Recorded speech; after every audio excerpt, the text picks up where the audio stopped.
Hi there, my name is Tia Campbell and today I will speak to you about how you can cure your phobia by implementing behaviour modification techniques. Firstly, I want to congratulate you for taking the first step in curing your phobia by watching this video. And if you are watching this to help somebody else, good on you. So, what is a phobia?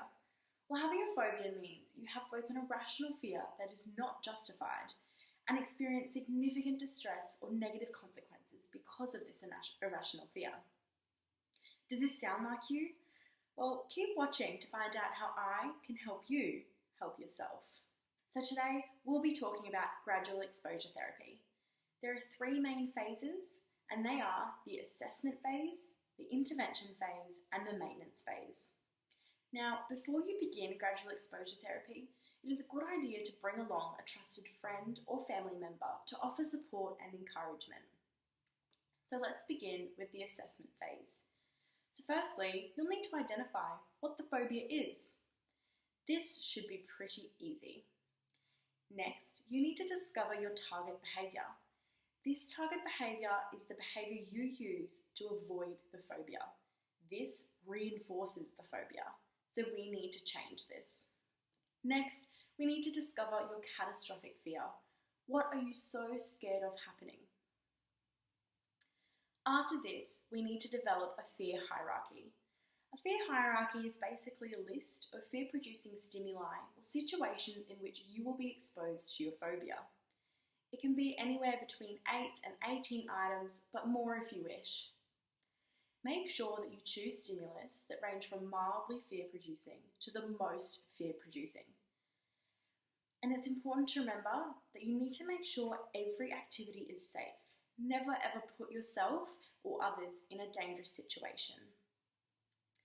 After we've developed our fear hierarchy, we need to apply a SUD score or subjective units of distress scale score to each item.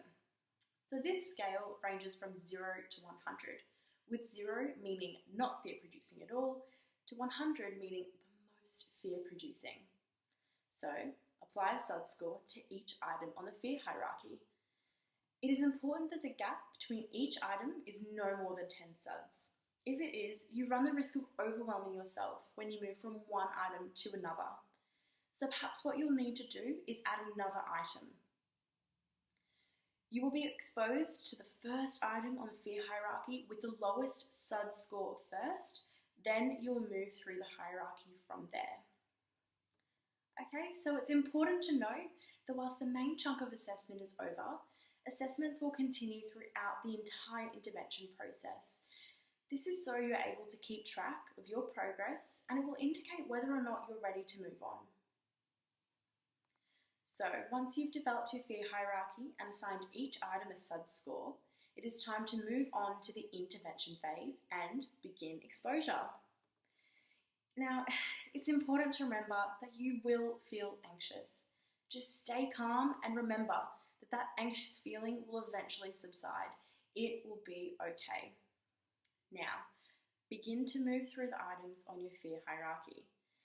If your trusted friend is comfortable to do so, it might be encouraging for them to complete each item on the fear hierarchy before you do. This is called mirroring, and it will show you that your catastrophic fear will not come true. Now, try your best to stay in each situation for at least 7 minutes. At the end of this time, disclose your SUD score. If your current SUD score is at least half of your initial score, and you feel comfortable, you should be able to move on to the next item on the fear hierarchy. If this hasn't at least halved, you will need to continue the exposure of that hierarchy item until it has done so. Continue moving through the hierarchy until you have reached your final item on the fear hierarchy. This is your goal, everything you have worked towards.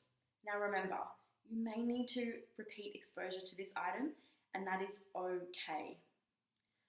So for this item, once your SUD score has at least halved, congratulations! You've successfully completed the gradual exposure therapy.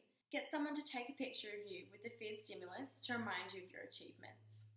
However, the hard work isn't over yet. Your phobia has been a part of you for a long time, and it's important to remember that it won't be cured immediately. you need to engage in maintenance. This means exposing yourself to the feared stimuli as much as possible, whether it be looking at pictures, watching videos, or coming into direct contact with the stimulus. You are now equipped with the tools that you will need to begin your journey to a phobia-free life. Thank you so much for watching, and I wish you all the best with this journey.